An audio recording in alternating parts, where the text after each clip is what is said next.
Good morning and welcome to UroNurse News. I'm your host, Vic Senese. Be sure to like and subscribe. Today, an important update from a large randomized clinical trial looking at one of the most common recommendations in urology, increasing fluid intake to prevent kidney stones. Sounds simple. Drink more water, reduce stone risk. But as this new study shows, the real challenge may not be knowledge, but it may be behavior. This randomized clinical trial enrolled 1,658 participants across 6 academic medical centers in the U.S. Participants were 12 years and older, and all with a history of urinary stone disease and, importantly, low 24-hour urine volumes, meaning that they were at a higher risk for recurrence. They were randomly assigned in a 1-to-1 ratio into 2 groups, a multi-component behavioral intervention group or a control group receiving standard guideline-based care. Both groups were followed for approximately 2 years. Now, this is where it gets interesting. The intervention wasn't just drink more water. It included a multi-layered behavioral strategy such as a personalized fluid prescription, financial incentives for meeting hydration goals, health coaching to overcome barriers, and patient-selected tools like text message reminders. In short, it tried to turn hydration into a structured, supported habit, not just good advice.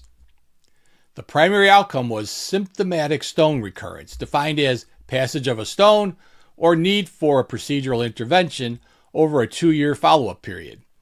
So, what did they find? At a median follow-up of 738 days, 19% of the intervention group experienced a stone event. 20% of the control group experienced a stone event. That difference was not statistically significant.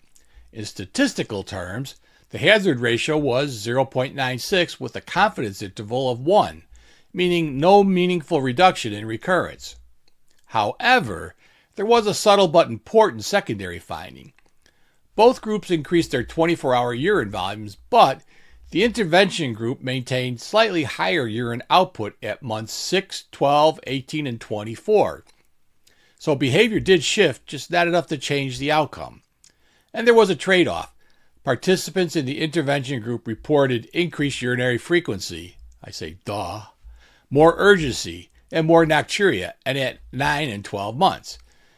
These differences did not persist long term, but they highlighted an important point. More hydration is not always symptom neutral. Safety outcomes were reassuring. No hospitalizations due to hyponatremia occurred.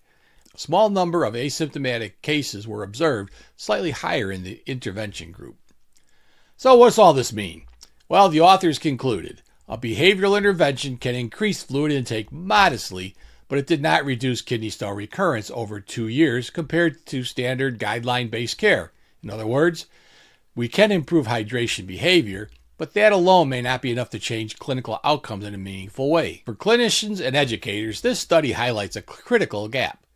We've long told patients, drink more water. But the trial suggests education alone is probably not enough. Even structured behavioral support has limits.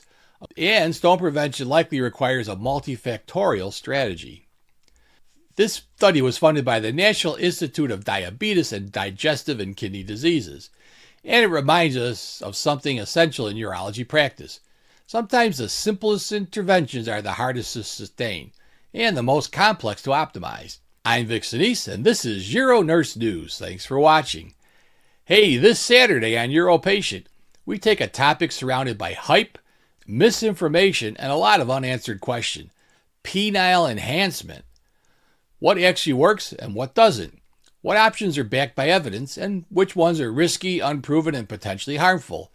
We're going to break down the full landscape from medically supported treatments to the products and procedures patients are often exposed to online. More importantly, we'll focus on safety, realistic expectations, and how to avoid common pitfalls in a space where marketing often moves faster than medicine. So join us Saturday, 10:30 a.m., uropatient.com. Now, tomorrow, we take a closer look at a surprising return of an old idea with a modern twist.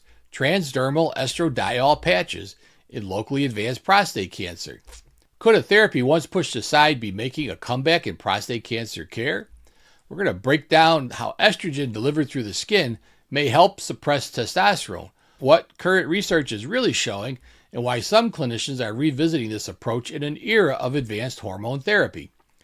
We'll also discuss the potential benefits, the safety concerns, and especially cardiovascular risk, and where this strategy might fit alongside or beyond traditional androgen deprivation therapy.